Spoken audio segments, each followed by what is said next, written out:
Hello and welcome back to the TMDSAS podcast. I'm your host, Enrique Hasso, and I'm the coordinator of research, advising services, and digital media at the Texas Health Education Service in the TMDSAS office in Austin, Texas. Before we get started with today's episode of the podcast, we have a couple of announcements. We want to make sure that everyone is aware of our online communities. We have a group on Facebook called Non-Traditional TMDSAS Applicants. And we have another group called the TMDSAS Hub. These both are open to any and all applicants or prospective applicants to TMDSAS or to other medical, dental, or vet schools. And these have actually become communities so that our applicants don't have to feel that you are alone out there. You definitely are not alone out there. And hopefully you've learned in this series, in this non-traditional series, that there are other people like you. You don't have to go through this by yourself. And if you join our online communities, you'll see that there are a lot of people out there, and there are a lot of people out there who are ready to help. So go ahead and check those out. They are linked to our Facebook page. It's facebook.com/TMDSAS. Also, don't forget that on October 7th, we have the Texas MedDent Roundup, which is the applicant convention for any and all applicants to TMDSAS interested in applying to medical or dental school. At this convention, we're going to have several of the deans, many of the people that you've heard on this podcast from the medical and dental schools, joining us, hosting some sessions. We're really excited for our keynote speaker. We're really excited for our keynote speakers, Dr. Jen Arnold and Dr. Patricia Adesanya. Don't forget that attending this event is completely free, and it's in San Marcos, Texas. It's right in between Austin and San Antonio. If you'd like more information about the Roundup, you can click on the link in the description of this episode, or you can visit the TMDSAS homepage, tmdsas.com, and click on the banner for the Texas MedDent Roundup at the bottom of the page. We're really excited to have Matthew Meeks back on the podcast today. He's the director of TMDSAS. He's hard at work at getting all those applications processed, so this is a shorter episode of the podcast. But let's go ahead and listen in. I was able to find the director, Mr. Matthew Meeks, behind a mountain of transcripts and other paperwork that we found. It might be hard to find, but I'm still here. Well, we're very glad we found you because it's been a while. In this podcast, we actually want to talk a little bit more about some application statistics. We've got some fresh, hot off the press stats to share with all of our listeners. And we also want to talk a little bit about what this year's application cycle looks like in terms of all the processing times. So first off, for the entry year 2017, which are the applicants that applied last year, we've gone ahead and finished the statistics for the entry year 2017 students that have matriculated to medical school. The dental and veterinary statistics will be coming soon. But for the matriculated class to the medical schools in Texas, as part of TMDSAS, we have some stats to share with you all. Before we dig into all of these data, why don't we play a quick game? Let's do it. Let's guess what the top 5 feeding universities are in Texas. The top 5. Okay. To a medical school. So how does this game work? So which one of these undergraduate institutions are the largest feeding institutions into medical school for this past year? Okay, I think I can do that. I mean, I would assume that it would be UT Austin would be number 1. Ding. Okay. Just from experience, I would say A&M is up there in the top 3. Ding. Okay. Based on this year, I would say A&M number 2. It is. So I would say let's not rank them. Let's just say that. Let's just say the top 5. Okay. I would say probably UT Dallas would be in the top 5. Yep. So that's 3. So I've got 2 more to go. Mm-hmm. I'm gonna say let's go with the University of Houston. University of Houston is one of the top 5. Okay. All right. We got one more. Now, do I get a prize if I get all 5 of these right? You get our admiration and appreciation. Admiration, appreciation. I'll take it. Okay. Let's say the 5th one, based on the applications that I've reviewed, this being my first year, let's go with Baylor. Nailed it. Did I nail it? 5 okay. for 5. 5 for 5. There we go. Way to go. Now, let's make this game a little more fun. All right. Let's find out which are the top 5 out-of-state universities. Top 5 out of state. That Okay. are feeders into the EY 2017 medical school class. Let's do it. All right. And hopefully our listeners are also playing along. The top 5 out-of-state feeder schools to Texas medical schools for EY 2017. All right. Well, I'd have to, top 5, I'd have to start with a California school. Maybe UC Berkeley?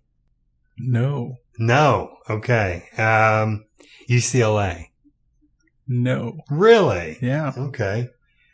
I know there's a California school in there somewhere, so I'll probably have to go with... I'll give you a hint. All right. There is not.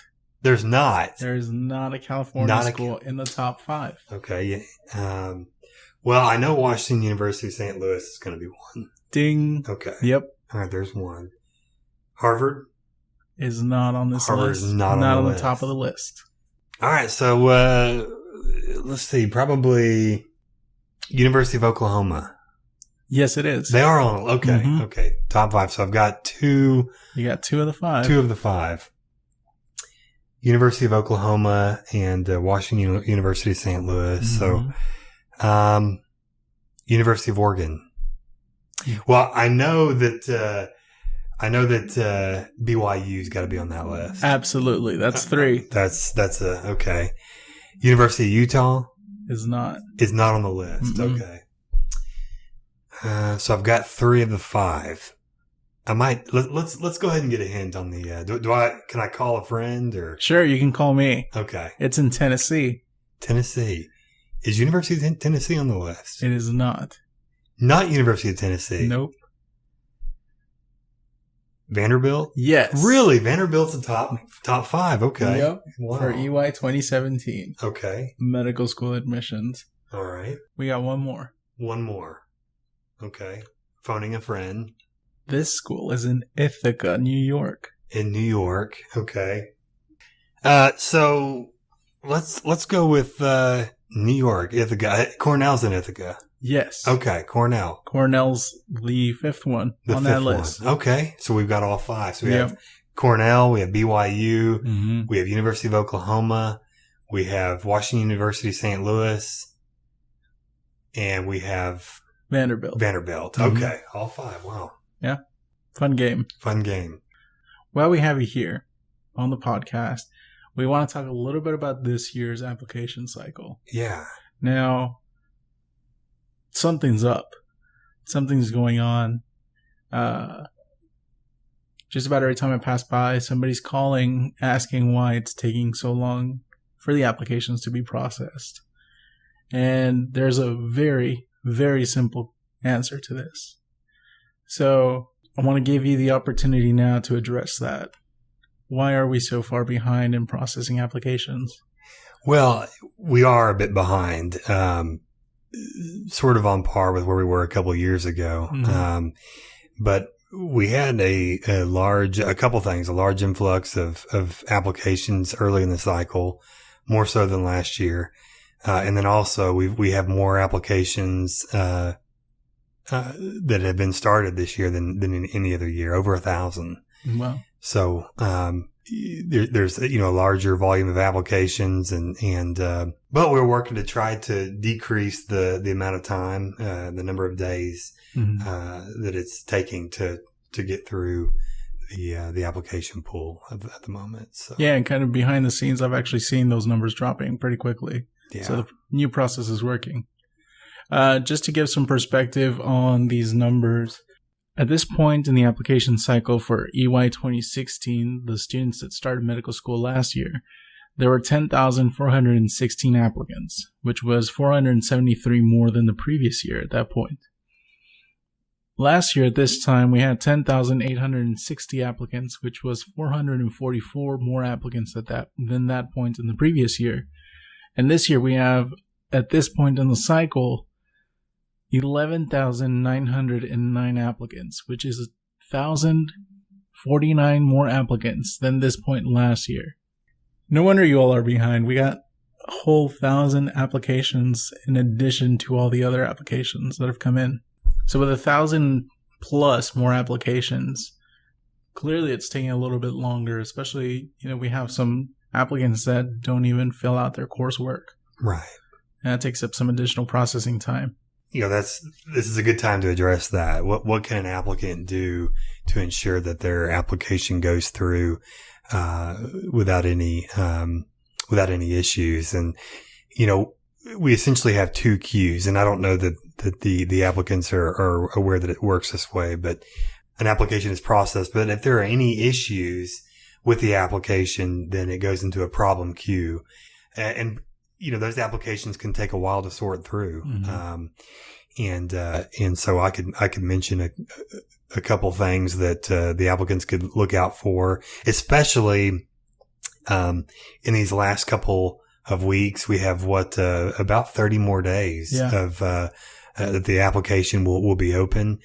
And so perhaps I could share. What reasons would an application be in that problem area? Yeah, I mean, a couple of things to really watch out for. Now, for some of these cases, we will actually send the application back to the applicant. Mm-hmm. If the coursework isn't entered correctly or at all. We have some applications where the coursework's not entered at all, or the AP credit is lumped together or something like that. Those applications take quite a while to process, especially when you're talking about 10, 11,000 applications. If you have a processor working for 30, 45 minutes on correcting coursework, then you can imagine how that begins to add up over time. Yeah. 30, 45 minutes per application times 11,909 applicants. It's quite some time, regardless of how big your office might be. It's quite some time. Yeah. And that's why, it's important to, a couple things. I would say 2 or 3 things. One thing, make sure your coursework is entered, that you don't have multiple, what we call academic statuses in one term. So, your first and second semester should be all freshmen. Your second year should be sophomore and junior and senior. And you should never have multiple what we call in academia classifications. Here we call it academic statuses in one term. Yeah. And the other thing really is residency. I would say probably about 25% of the applicants, maybe more, are going to be required to submit additional documentation to prove their residency. And so I would say have that ready. Yeah. Utility bills, if you're a permanent resident cards.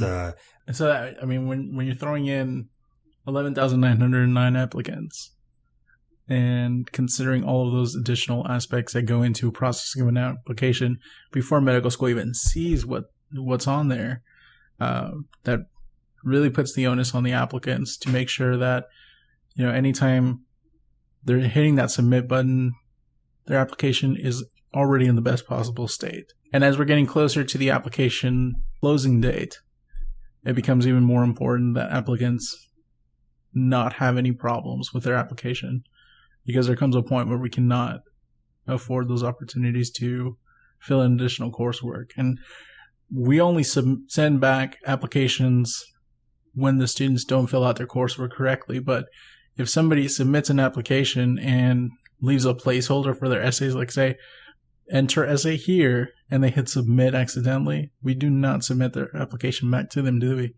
No, we don't. And that's the agreement that we have with the medical schools. That's a business policy.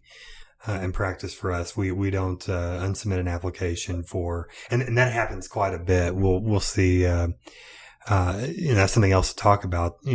I think to bring up in this time as well is that make sure. I realize that we're kind of up against the deadline. That you're up against the deadline, and you've got a month left, and so you're trying to get that application in. But it's not worth submitting if your essays aren't correct, or if you're a reapplicant, the statement about how you improved your application, make sure that it's there and that it reflects the best of you. Make sure that it clearly states that. Make sure it's clearly stated, and I think that's an issue that we're seeing more often as the cycle kind of winds down, applicants are in a hurry. And so they're putting placeholders in their essays thinking that they'll come back later and finish it. And they're forgetting about it because they're in a hurry. And the schools don't allow us to send back the applications because they see that as a reflection of of applicant's character and attention to detail. Exactly. And so, make sure you're putting your best foot forward and being very thorough in your applications so we can get through that processing, because just as eager as you are as a listener and applicant to get your application in and to get it notices about interviews and statuses, there are 11,908 other students as of right now that are also waiting. So. That's right. And the last thing I'll say is make sure that you are putting in your fall 2017 coursework. I would say probably about half the applicants at this point are not putting in their fall 2017 coursework. What that means is that your application will go into a queue and someone has to manually put in all of your coursework and code it, and that takes a lot of time too. So if you want again, going back to the biggest issues right now, make sure that you're looking over your essays. Make sure that you have released your MCAT score. Would be the second thing. The third thing, make sure that you have entered in your fall 2017 coursework, and then make sure you have your residency documents ready to go. So again, that's going to be letters from employers. I would say most of the applicants have a pretty good idea when they submit their application what may be asked of them. Yeah. And some applicants are very quick to respond when asked for additional documentation to determine residency. And so I would say, it's if you have a pretty good idea of what's going to be asked of you, then go ahead and get that ready. All right. Well, before we let you go, is there anything else you want to share with our applicants before you fall back into the abyss of your paperwork? Yeah, I would say, follow the Twitter. We're updating that as often as possible, and be patient. I know that there are letters of evaluation to be processed, and there are supporting documentation that you're waiting to have processed, but we see it and we're on it, and we anticipate, just like every year, that we will hit our deadline for transmissions, which should be sometime beginning or mid-November. So even though we have an additional 1,000+ applicants, we're still on track to get everything out to the schools on time. Absolutely. Great. Yeah. All right. Well, hopefully that helps alleviate some of the anxiety and the stress that some of our applicants are feeling. And you have some really solid feedback on what you can do if you have not hit submit yet, what you can do to expedite your application processing so that we don't have to be waiting in the queue for a month and a half. That's right. All right, Matthew. Well, thank you so much. And as the star winner of our first annual Which Schools Are the Top Feeder Schools to Texas Medical Schools, I'd like to present you with this already used Post-it. I got an already used Post-it. Okay. Well, actually, there's still about half left, so I'll definitely be using it. Make good use of it. Thank you. Thanks for joining us. Yeah, it's good to be here. If you found this podcast to be beneficial, please make sure you hit like. And if you could please leave us a review to help us improve the podcast and make sure that we can continue to reach a wider audience, we would really appreciate it. You can always reach TMDSAS on our social media pages, facebook.com/TMDSAS. And also on Twitter, we have two handles, @TMDSAS and @TMDSAS Support. And once again, on behalf of everybody here at TMDSAS, we want to wish everybody all the best of luck in their application this cycle. Thank you very much for listening. We'll talk to you later.